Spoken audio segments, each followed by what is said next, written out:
Okay, it really wants to pitch down. The pilots of an MD-83 suddenly lose control. They need to find a way to control the pitch of the jet. Without warning, an ATR-72 rolls to the right. That airplane can fall out from under them in the blink of an eye. 2 Boeing 737s suffer the same deadly fate after going into sudden dives. If a pilot cannot control the pitch system, literally that means the pilot cannot control the plane. These are the toughest cases to solve. Speeding planes dive nose first into the ground. There was very little left of the airplane. Plane pitched, full nose trim down. Investigators in 3 cases hunt for answers when pilots lose control of their plane's pitch. It just jammed. Stopped working completely. Take a look. I never allowed myself to think this investigation could go undetermined.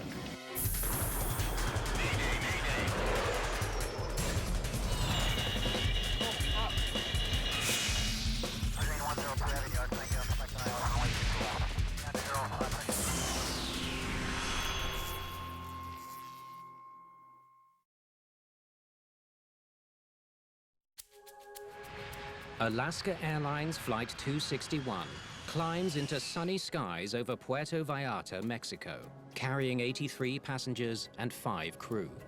Gear up. Gears up. Captain Ted Thompson is an Air Force veteran. Thank you, sir. First Officer Bill Tansky has been flying for almost 4 decades. The pilots on 261 were highly regarded. These were really top-notch aviators. The MD-83 will be stopping over in San Francisco before heading to its final destination, Seattle, Washington. But 15 minutes after taking off, there's a problem. It's pushing down. The nose of the plane is dropping, and First Officer Tansky must wrestle with the control column to keep the plane climbing. Increasingly, there's more and more pressure that he's having to hold. Hey, well, we're still climbing. 21 minutes into the flight, they level off at 31,000 feet. But it appears the stabilizer is jammed. No dice. Let's try it on autopilot. Plane is steady. The autopilot is keeping the plane at the correct altitude, but Captain Thompson has no idea how long that will continue. All right. I'm thinking we get this plane on the ground sooner rather than later. He's worried about the stabilizer, so decides to divert to Los Angeles Airport. Dispatch 261, requesting a diversion to LAX. Our longitudinal trim system is inoperative. Thompson contacts Alaska Airlines Dispatch in Seattle. Dispatch 261, copy that. This will click the autopilot off. Stabilizer motion. Stabilizer motion. Holy crap! Flight 261 goes into a dive. It got worse. Center, Alaska 261.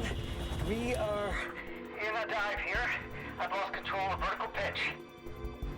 Alaska 261, say again, sir? We are in a vertical dive at 26,000. Speed brakes. The speed brakes are movable surfaces on the wings that increase drag.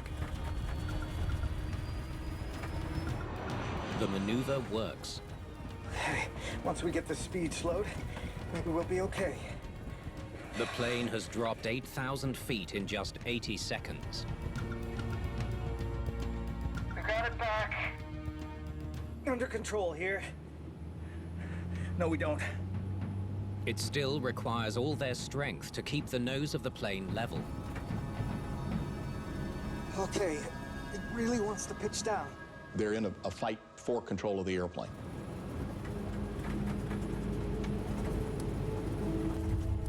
The passengers' anxiety grows. We better talk to the people back there. Yeah, I know. Folks, We've had a flight control problem. We're intending to go to Los Angeles. We're working on it, and I don't anticipate any problems once we get a couple systems back on the line. As they near Los Angeles, the pilots prepare for an emergency landing. Okay, we're pretty stable here. But we got to get down to 180 knots. They need to find a way to control the pitch of the jet. If it's controllable, we ought to just try and land it. They would not be able to pull the plane up and do a go-round. They had one shot to get it on the ground.